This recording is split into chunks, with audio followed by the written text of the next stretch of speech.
Hey guys, welcome back. This is Dina Moore, and today I'm going to be actually responding to some of the comments about feeling something that is obviously not a reality in your life. This is kind of based off of a live show that I did last night. So it was a huge success. Mark it on your calendars because this is now going to be a regular thing I'm doing. It's Thursday nights at 8 p.m. Eastern Time, and bring your questions. I can actually answer them live. So I've seen so many of you asking the same question over and over again in the chat. So I really wanted to address this because this channel is for you. So the information is great, but I want to make sure that these questions, we talk about them because, especially when it's not just one person that's saying it. So here's what I hear people saying. How do I feel abundant when I literally can't pay the rent? And we're talking about this right now because I think this is the thing that trips people up more than anything in the whole quantum physics, manifesting, law of attraction conversation. So just hang with me here for a couple minutes because I promise by the end, you're going to have something that's actually useful, not just the theory and not just the pretty words. What I hear all the time is people say, Dina, I know I'm supposed to feel abundant. I know I'm supposed to feel grateful, but I look at my bank account and immediately I shut down because it's negative. I look at my fridge or I want to go out to eat and I can't. How am I supposed to feel something that isn't real? And I get it. I genuinely get it. Because when you're in survival mode, stress is running the show. And your nervous system is not interested in visualization. It's interested in surviving because that's literally its job. So if you are one of these people and you've just tried to feel grateful, you've tried to feel abundant and it feels fake and stupid and it doesn't work, that is not a you problem. That is not a mindset failure. That is not a quantum physics failure. It doesn't mean that the law of attraction and manifesting doesn't work. What it does mean is that your biology is doing exactly what it was designed to do. Okay. So take some pressure off of yourself first. Now, here's where I'm going to say something that might sound weird at first. Faking it is fine. In fact, faking it is the whole point. We've all heard the fake it till you make it, and we roll our eyes. But I'm not talking about pretending your problems don't exist, and I'm not telling you to gaslight yourself. I'm talking about something that your brain actually does constantly without you even realizing it. Because here's the thing, your brain, that beautiful, complicated thing in your head, cannot tell the difference between something vividly imagined and something that's actually happening. So I used this example the other night and it worked really well. So I'm going to give it to you here today. I want you to close your eyes for a second, as long as you're not driving. I want you to actually do this with me. And I want you to imagine that in your hand, you have this beautiful, perfect yellow lemon. And it just fits right in the palm of your hand and it's sliced open and you can smell that lemony, fresh, citrusy smell, and maybe you squeeze it just a little bit and the juice kind of runs down your arm. And I want you to imagine that you take this lemon and you just bite into it. And I want you to imagine the juice as it's running down your chin and as it's going down the back of your throat. And I want you to feel that sour feeling and notice how your lips are just kind of puckering. Okay. Are you salivating right now? Because most of you probably are. And here's the thing. There is no lemon. There is no lemon anywhere near you, but your body responded as if there was. And that is not magic. That is how your brain works. It responded to the idea of the lemon, the image of the lemon, the feeling, the scent. So when I tell you to practice feeling abundant before you are abundant, I'm not asking you to lie to yourself. I'm asking you to give your brain a signal that it knows how to work with. Actors is another great example. A really great actor, like someone who wins an Oscar, they didn't just memorize their lines, they actually embody the character that they're playing. They can actually cry real tears. Their heart rate goes up in the scary scenes. Their body is having a real response to a fictional situation. Method actors might even stay in that character for months. Their bodies blood pressure, heart rate, sometimes even their actual appearance, their weight, the way they look, all respond to the character's emotions, not the actor's reality. Now, I'm not saying go full actor with your life, but what I am saying is if a person can cry real tears over a made up character in a made up movie, why can't you generate a real feeling of peace, of enoughness, of gratitude, even if your circumstances haven't caught up yet? And you can. You absolutely can. And your nervous system will respond. Now, another side note to this, too, perhaps feeling the feeling doesn't instantaneously change everything. It's not like you feel grateful and 28 cents goes to 28 million in 1 second. It could, but probably not. But here's the thing. You will feel better. One of my favorite things to say is you can laugh or you can cry. Doesn't change the circumstances, but it's healthier to laugh. And there is a lot of truth to that. It changes your biology. Laughter takes you out of the stress mode. It takes you out of flight or flight. It releases endorphins. It literally increases blood flow to your brain, which allows you to think better. So it literally allows you to respond to a negative situation better, more optimistically, less cortisol in your system. There are physical benefits to faking it until you make it. There are physical benefits to turn that frown upside down. Your nervous system responds to the input that you give it.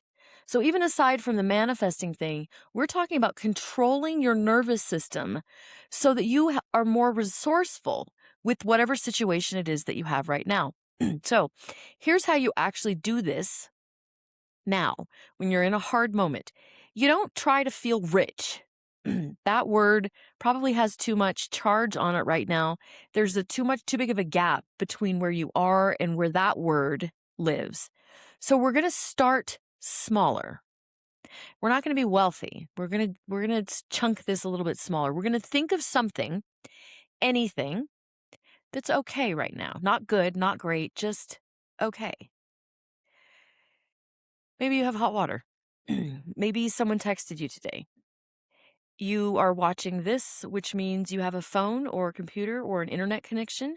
And in a global scale, that actually means a lot. So I just want you to find one thing, just one thing that you can be grateful for. Maybe it's for your dog licking you this morning. Whatever it is, it doesn't matter. Just one thing that's okay. And I want you to let yourself feel that for just like 20 seconds. Not because 20 seconds changes your life, but because you're teaching your nervous system that it's safe to notice good things. You're building a muscle. Gratitude isn't a feeling that most of us access repeatedly on a daily basis. It's a feeling that we practice until it becomes a feeling that we have. Most of us, way too easily, we know how to go into stress. We know how to go into anger. We know how to go into desperation. We are comfortable with those feelings. We can get those feelings in a heartbeat. When I'm coaching people and I ask, how you feeling? They can immediately describe to me the negative feelings. It's intense, it's big, it's bold, all this other kind of stuff. They're used to that feeling.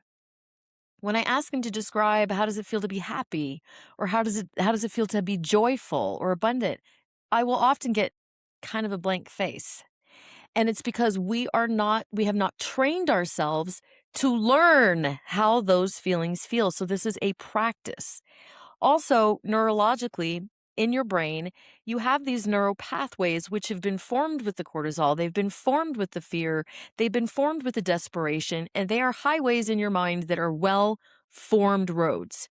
And what I'm asking you to do is forge a new path through your brain. I'm asking you to weed whack, hack a path that you haven't hacked through before. So yes, it's going to feel weird. It will not probably come naturally, and this is going to be something that you're going to have to force. Okay, that being said, there's also some comments that have said, well, is this toxic positivity?